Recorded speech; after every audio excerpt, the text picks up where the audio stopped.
Welcome to Shiz Who, your top spot for politics. My role in bringing great content on current events requires your great role in liking and commenting on this YouTube video and subscribing to this YouTube channel. So be sure to do that. And as you do that, I will point out that which gets this channel going, starting off with Mr. Farley Perkins over at the Farley Perkins Agency, who will help your insurance needs as long as you hit 757-271-6655 to begin that discussion. As well as ELG Sweet Boutique, which does a great place for ice creams and shakes and other treats on High Street here in Portsmouth, Virginia. My good friend, Ms. Ellen, who runs Ellen's Homestyle and Barbecue Express with a great location here in Portsmouth Boulevard in Portsmouth and another location across from Regent University in Virginia Beach. So look for that for some great food. My good friend, Mr. Seiko Varner, started Positive Vibes Incorporated to help you with a lot of financial needs. Hit up 757-932-0177 in order to contact him and get some help on all those, as well as he created the Hampton Roads Green Book, a great application to find great Hampton Roads Black-owned businesses.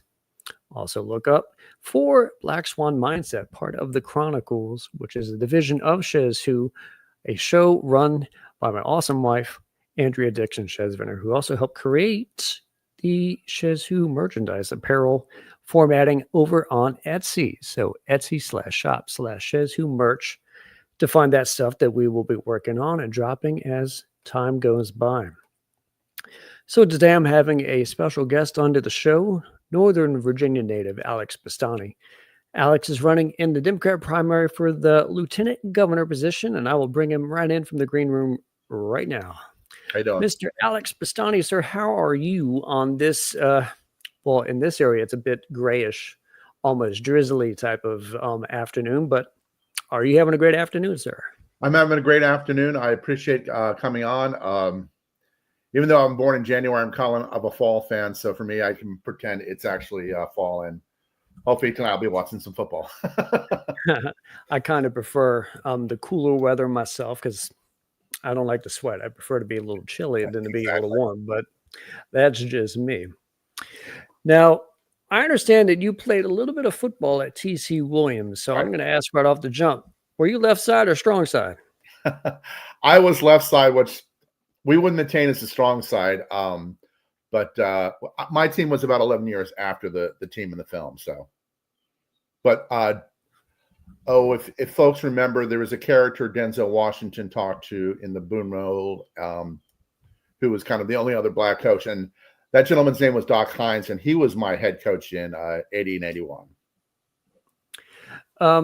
Do you have any and great we did football? have helmets. We played with helmets. I know I'm old, but back in the day. Do you have any great, cool playing high school football highlights that you remember? Well, I try to make a joke about this on the campaign trail, but it hasn't gone as far as I wanted it to. But I actually had one really great game.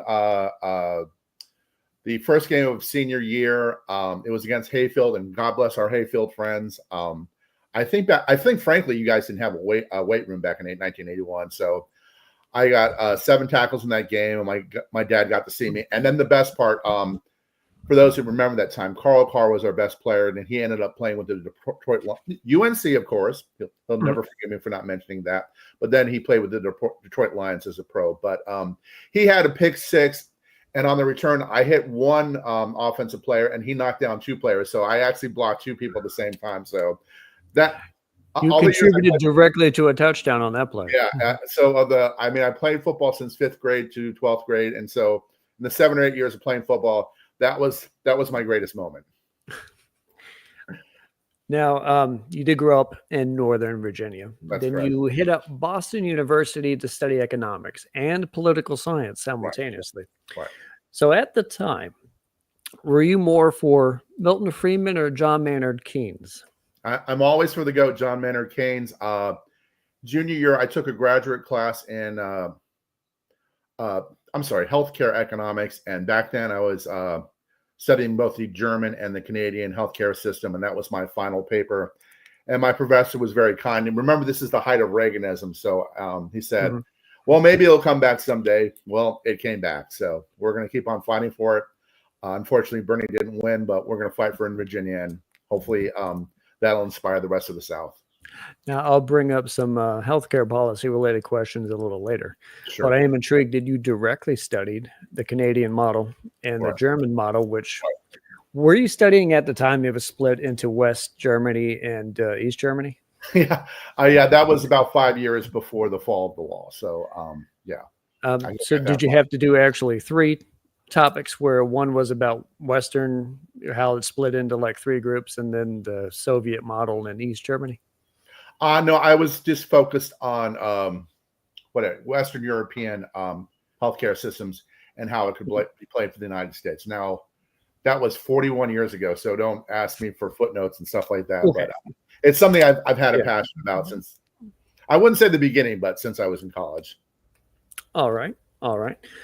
Now, you then went on to work with the United States Labor Department while also studying to be a lawyer at George Mason. Go Patriots. Right.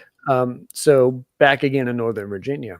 Right. This would have been right around the time of the discussion of the implementation of NAFTA and the implementation of NAFTA. And you had a front row seat as an economist and worker in the Labor Department. So what would be your critiques mainly on that particular policy? I was a shop steward at that time, so I wasn't really in the leadership of the local. I was in the Bureau of Labor Statistics, and there's actually an organization called the Bureau of International Labor Affairs, which handles kind of international trade, and that was kind of isolated from where I was at that point. But yeah, I would say at that point, among my social circle that I was around, probably 80% thought NAFTA was a great idea. My mother's side, including my mother's side, I'm third generation union, so I knew something was up. Even though I moved to Virginia when I was 4, I was born in Chicago, and we had Midwestern roots, and we really believed in the union movement. And the amazing thing is not just the impact on the industrial base in the Midwest, which I tended to focus on, but campaigning here, I've noticed it. Just the brutal impact it had in Western Virginia, which also had an industrial base, just like the Midwest. Mm-hmm. And of course, I want to follow up by asking how much in the past year or so, as you led up to this campaign, have you traveled to Southwestern Virginia, Western Virginia, what may be considered the Appalachia before you get to the Piedmont area, which I imagine is the type of stuff that really got socked by that policy? I'd say almost half of my travel has been to that area. It's pretty late in the campaign, so I don't really have an issue of sharing our strategy, but we always, our goal was to win the 5 Republican districts among Democrats because we thought these people were the most neglected. They actually tend to be more progressive on economic policies than in some of the dark blue areas like Fairfax and Prince William County. And again, they have a great labor history, the Piston Cold Strike and things like that. So we were trying to build up the union base, and actually I purposely selected my campaign manager, who's in Danville, which is in the 5th district, because we wanted to build. I know it's a strange thing to say. The people that are the furthest away from me in the state are the ones most likely to vote for me. I don't know if that says something about my personality, but it says something about my politics, I would hope. Well, I've run a couple times myself, and even though I leaned a certain direction, I still always thought that anyone still could vote for you. So as long as you hit the right marks, being both a personable person, but also an honest person, you might actually get a lot of people who are Republicans voting for you just because they feel that to be refreshing. So as long as you were honest to them, I think they will treat you with their due respect. Yeah, absolutely. Yeah, I mean, there's no defense of Trump, as there was no defense of Reagan, but I feel like I'm quoting him, but I do think there are good people that did vote for him. I hate to use the word confused because it has that condescending Northern Virginia flair to it, but it's people were desperate and they were in pain, and people are in pain. People are in many ways. Just like an animal. If you corner an animal and it's in pain, it'll strike out. And I think so many people who should naturally be attracted to the Democratic Party, or really the old Democratic Party of FDR, Mhm. felt the leadership of our party now really doesn't recognize them. And just like there was at the time, Reagan Democrats, there could be Bastani Republicans. Yeah. So you just make a good movement out of it, which can still strike a chord. Yeah. Next, I want to bring up that you worked for about 34 or so years as part of the federal government, different capacities, I assume, all while living in Northern Virginia. So, dare I ask, sir, are you a rich man north of Richmond?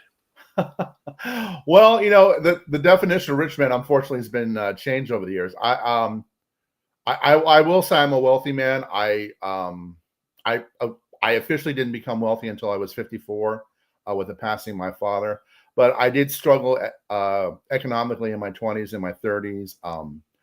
I remember, like a lot of people, even though I had quote unquote a professional job as an economist, that lunch before payday, I just had to skip it. So I certainly have a great life now economically, but I certainly know what struggles are. I know what it is to actually walk another 5 or 6 blocks to get to a closer subway station just so you can get home. So I may not have had as hard as some people, but it's not like I've never been exposed to it. And look, if I had gotten that wealth at 24 or 34 instead of 54, I honestly don't think I would be as a good person as I hope I am. So Cough, J.D. Vance. absolutely. I didn't hate his book as much as everyone else did. Now, I read it before he became a politician full time, but Yeah, he's also the guy who famously wrote that Trump could be a Hitler in yeah, 2016. So that's politics. People will shift based on their proximity to power. So working in the labor department and working as a lawyer representing workers, what has driven you to supporting the rights of labor so much, and what makes you want to tackle Virginia's right to work law? Look, unions aren't perfect, and if anyone's looked me up and saw some of the battles I had with my former national president, who had to resign in scandal, it's embarrassing as a union person, but that's the nature of power and money. I don't know if people really comprehend that most people aren't in the top 20%. The only good thing about Elon Musk is I've dealt with so many employers like that. Now, obviously, at his level, it's at $1 billion phase, but there are so many people I know that I represented or just talked to his friends who had a boss come in who knew nothing about their work and just decided to change everything. So, and actually, that's something that happened to me the first year I was working full time as an economist and going to law school at night. And of course, that's the one time I would get a controlling professor, probably the most stressful year of my life. And I know how difficult that is. And, I'm an ambitious person, obviously. I'm running for public office at the statewide level, but I still believe 90% of people should be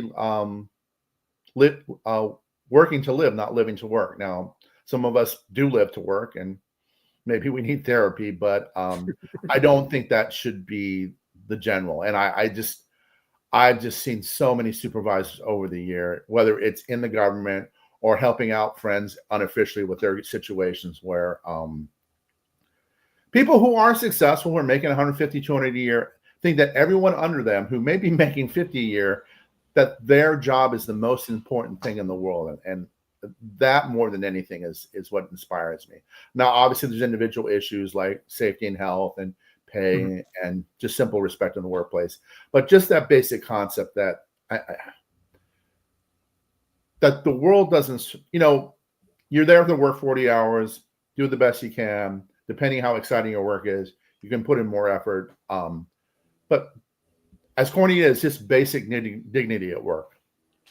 Yeah, and I'm always reminded that I never really thought of it as a flex for someone to work 80 hours a week. Yeah. They can get successful on it, but if their success actually robbed them of living life, right. I would rather work the 40 for a good wage, Yeah. bring home a good living for my family, and then have the other 40 plus hours a week to be able to do the right stuff with my family and friends. I think changing the right to work law in Virginia will probably shift Virginia further away from being the best state to do business, but it would lift the state up from being one of the worst places to work. And Yeah, not enough people have thought that in the mindset is that we have scored near the bottom as being one of the worst places to be an employee, not an employer. yeah. Well, again, to jump back to my good old friend John Maynard Keynes, even the Democratic Party has just bought into this whole supply side argument that corporations kind of set everything up, and I would, hey, even Henry Ford, who not exactly in the Labor Hall of Fame, or at least I hope he isn't by now, but when he started the Model T process, he raised, doesn't sound like a lot now, but he raised the salary of his workers to $5 a day because he realized consumers are workers, and back and forth. And it seems to me like being exposed in economics, both academically and in profession, most economists don't seem to understand that. Like there's this firewall between being a worker and being a consumer, and that's not the reality of our economic system or any economic system, quite frankly. I would agree.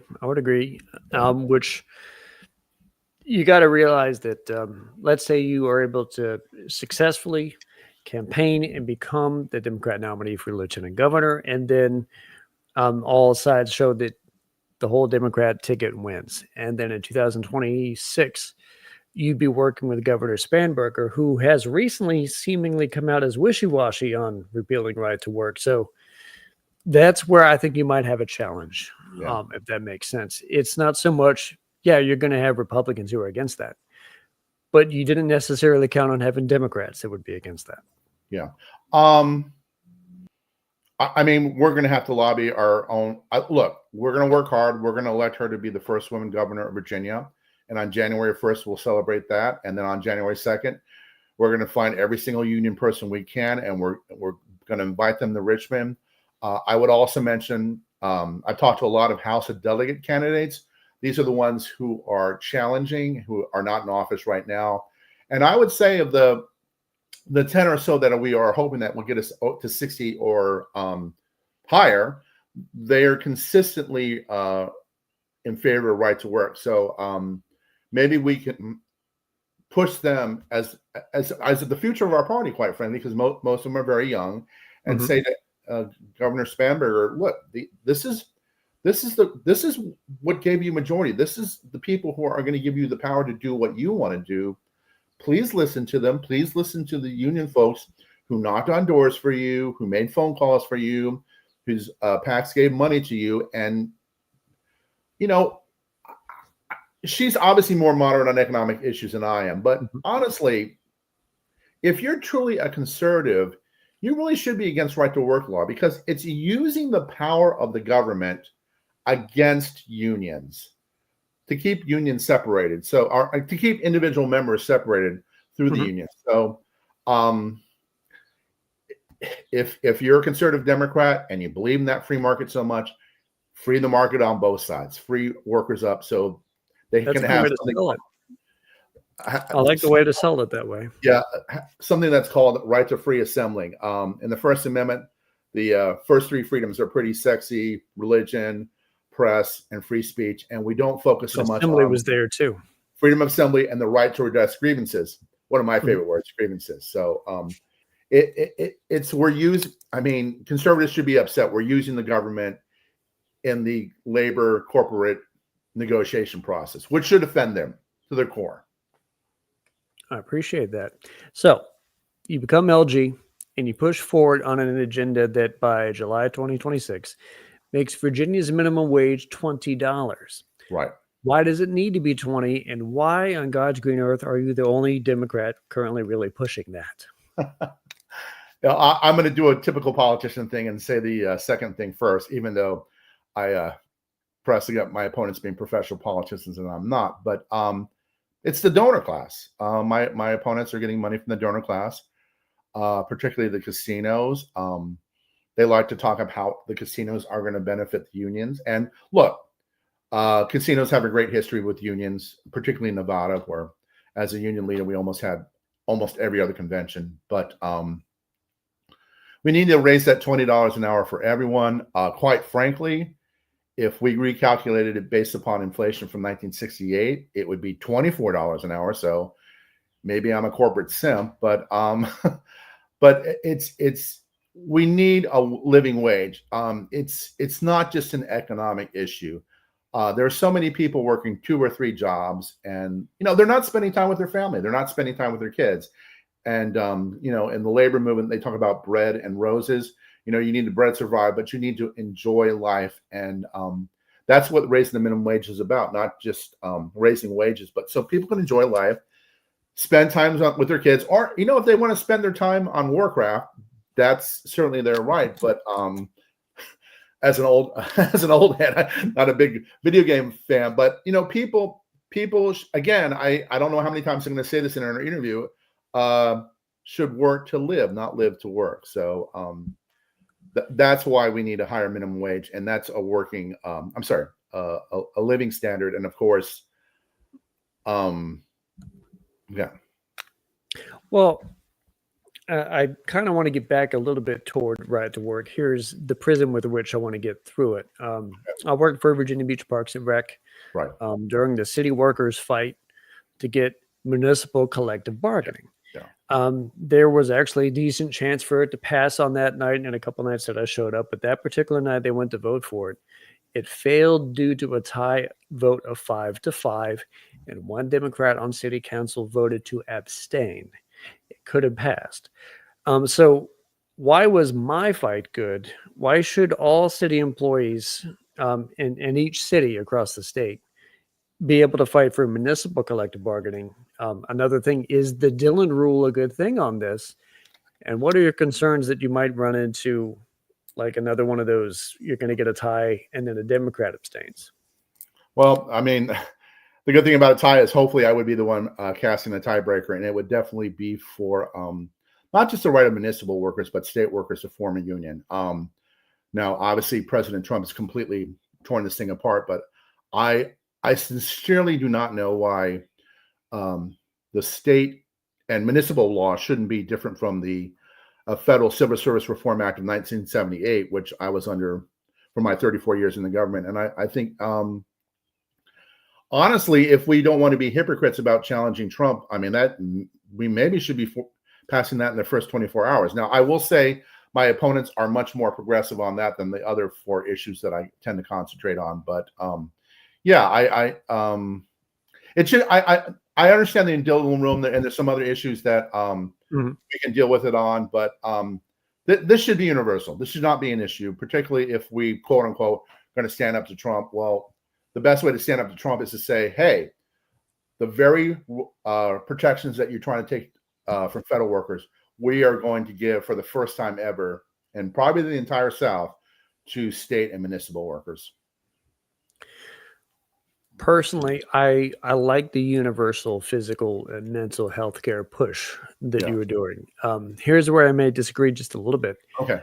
I don't want 1 cent of Portsmouth, Virginia taxes going to it, or Virginia Beach City taxes going to it. I don't want state of Virginia straight out of Richmond funds going to it personally, because I want it to be fully subsidized by the federal government, a la Medicare. Which is, as an economist, I'm curious about this. Do you like modern monetary theory like I do? Well, I'm a big advocate of modern monetary theory. I don't know if that would work at the state level. The underlying concept is that it's the federal government that prints money. So, and I know, I mean, it's even, I've read like 5 or 6 books on this, and it's even a little bit complicated for me. And our friends on the right are going to say, oh, that's going to cause inflation, and it's a little bit more subtle than that. I can't give it the perfect answer, but there are certainly people that can. But back to your original question again. I'm going to beat this like a drum until the election day, and either as a candidate or a private citizen afterwards. Study after study after study shows that we actually save money by going to universal health care. Lancet magazine, which is probably the most respected medical magazine in the world, said if United States went to a universal healthcare system, we would save $4,000 a taxpayer. The Yale Medical School study has shown not only would we save 68,000 lives a year, we would save $500 billion. So, and I understand your concern about the state level, but the reality is we don't have a federal government for the next 3 years. So, I mean, we have to be dependent on ourselves. I want us as the first. God bless you, New Jersey, but everyone knows we got a better election than you do. I want us to be the first state in the country to adapt universal health care and set it up for the rest of the nation. And hopefully we set it up next year. We get a Democratic president in 2028. And by February 2029, we have universal health care for the entire company, and we can shut down our system and rely on the national system. But we can't do that now. I mean, we can, I don't know. I don't know if Russia like launched attack in Yorktown if the the military would even show up. I mean, God bless our Navy folks, but I mean, we unfortunately we can't depend on the federal government now. I mean, we're in a weird situation where we've flipped the Civil War, where the states are the good guys fighting for justice and liberty and stuff. And that's an intriguing way to look at it. Yeah, it's weird, but that's the world we're in right now. So that's why we need universal health care at the state level. It's not perfect. As I like to say, and the policy wonks, maybe the only people aren't going to sleep right now, but the nation of Belgium has essentially the same GDP as we do. They got 3 million more people, and they can essentially offer it for free, $250 a year. I don't know if people can handle that compared to what they're doing right now. Of course, this also leads to a very similar concept on student debt. And man, I would love that debt of mine to be canceled. However, again, I would generally lean to that being a federal role. So could you expand a little bit more about how Virginia should operate on student loan cancellation? I think it's important for people to take a step back and, do an ad for myself. We're gonna tweet about this tomorrow. And everyone, I mean, I hope everyone votes for me who's watching this, but more importantly to me, this is an important issue. When Ronald Reagan was governor of California back in 1968, the University of California system was essentially free. He has a famous Secretary of Education, of course, whose name I can't remember now, but he had a very famous quote that because of all the student protests over Vietnam and civil rights, that an educated proletariat was a threat to the elite, and we can't keep letting proletariat people in to the college and university. So we need to start raising tuition to make it more difficult for working class and middle class people to go to college. So that's step one. So it was free in the past. It's a myth that it wasn't. It was free in the largest state in our country. I was looking yesterday. It was only like $235 a year in the 70s in Virginia. I know that's inflation based, but if you look at inflation based, it's not. People were able to work a minimum wage job for 20, 30 hours a week and pay their tuition. That's obviously not the reality now. There are two ways to help pay the tuition at the state level until, again, we get a functioning federal government. One, and I just a little background on corporate taxes. The federal corporate tax level is 21% now. That's one of the lowest level it's been in 100 years. In fact, the average corporate tax level, and this is including George W. Bush and Ronald Reagan and God knows who else, was 33%. Our state level is at 6% now. If we just double that from 6% to 12%, the total corporate tax for Virginian companies will be 33%, which is the mean, which is actually pretty low for taxes throughout the post-World War II period. So that would be one of the ways that we could pay off the student debt. The second way is, and I know this is going to get scare some people, but we are in a crisis situation and we need to deal with it. We are losing 2 generations right now because of the student debt. The 4 richest, not largest, but the 4 richest public universities have an endowment of $15 billion. It's just sitting there getting interest. As far as I'm concerned, that's public money. That should go to pay off public student debt. And a big portion of that is from UVA with $12 billion, and I understand the next governor of Virginia is from University of Virginia, but the rest of us in our taxes and stuff have helped build up the University of Virginia, and it's time for them to give back. And obviously, our business community loves all these entrepreneurs and stuff. So let's get the money from an institution. We don't have to get it from individual taxpayer. Get it from corporations and get it from these universities, but which I know somebody much smarter than me has jokingly referred to hedge fund with a university attached.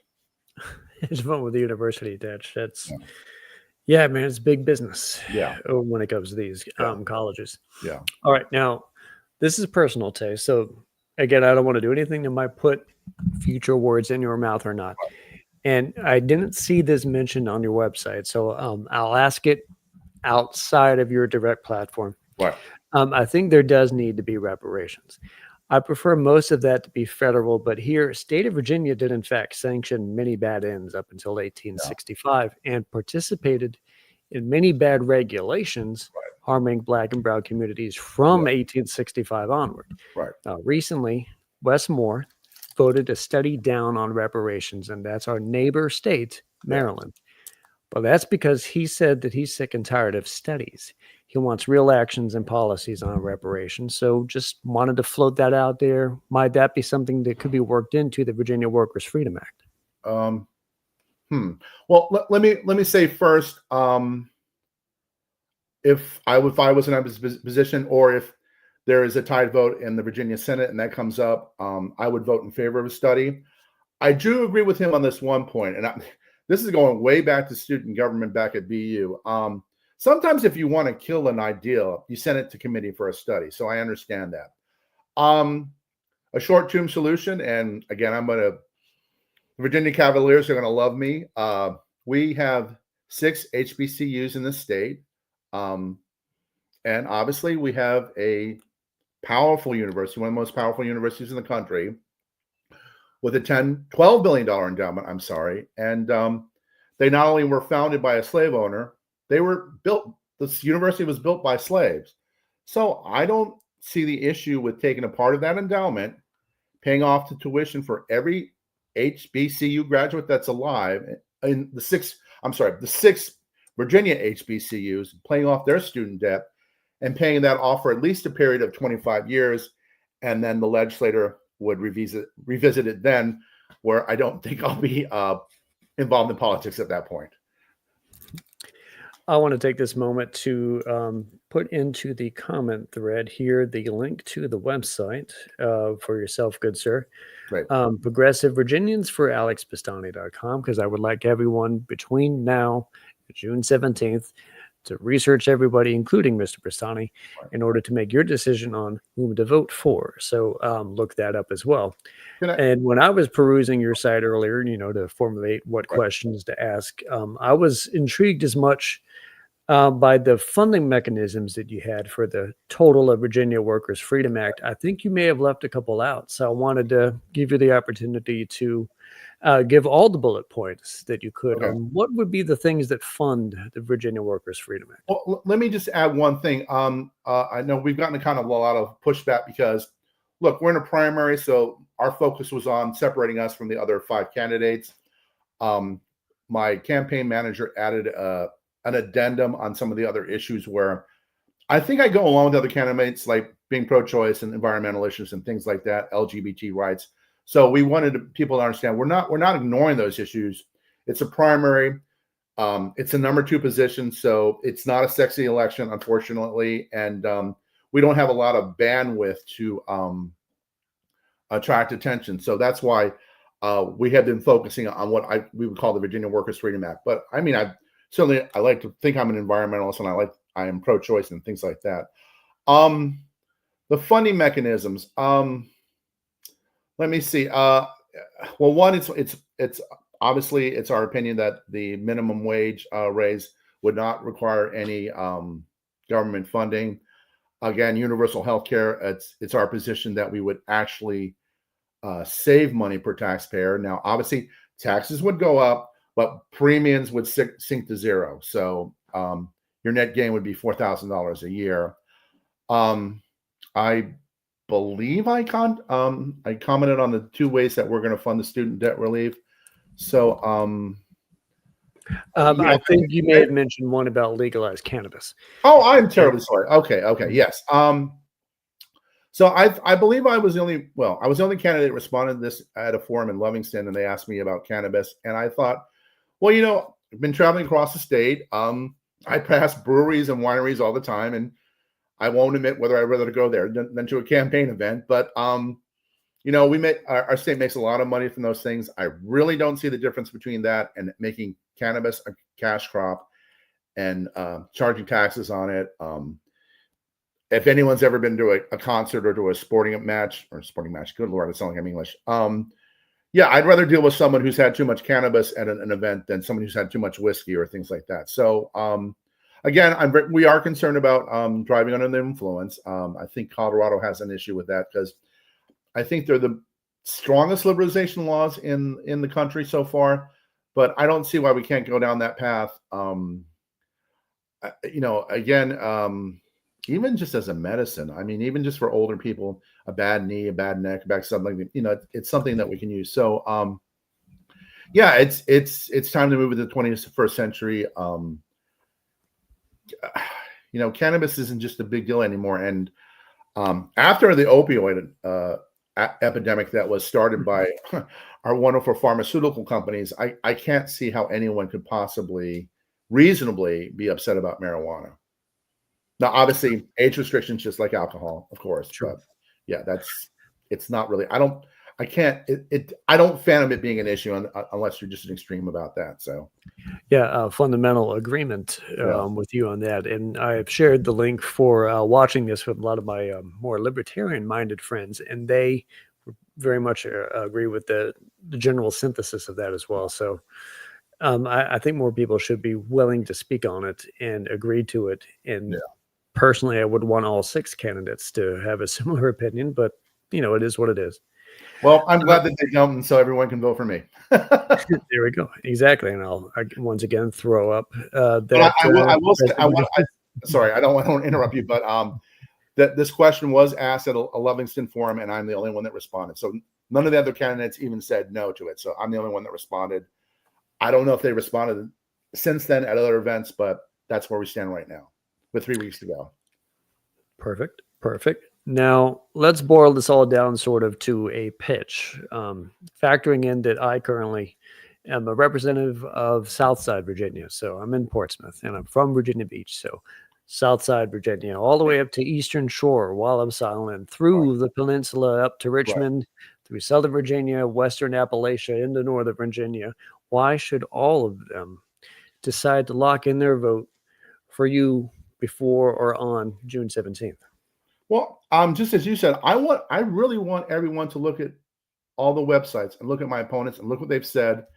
God bless them; they're all very well accomplished, but I really don't think they have a plan. And obviously, I'm biased about that, but I have a plan. It's a plan about economics. It is the plan opposite of what the Democratic Party has done for the last 40 years, which simply hasn't worked politically. We have 2 terms of George W. Bush.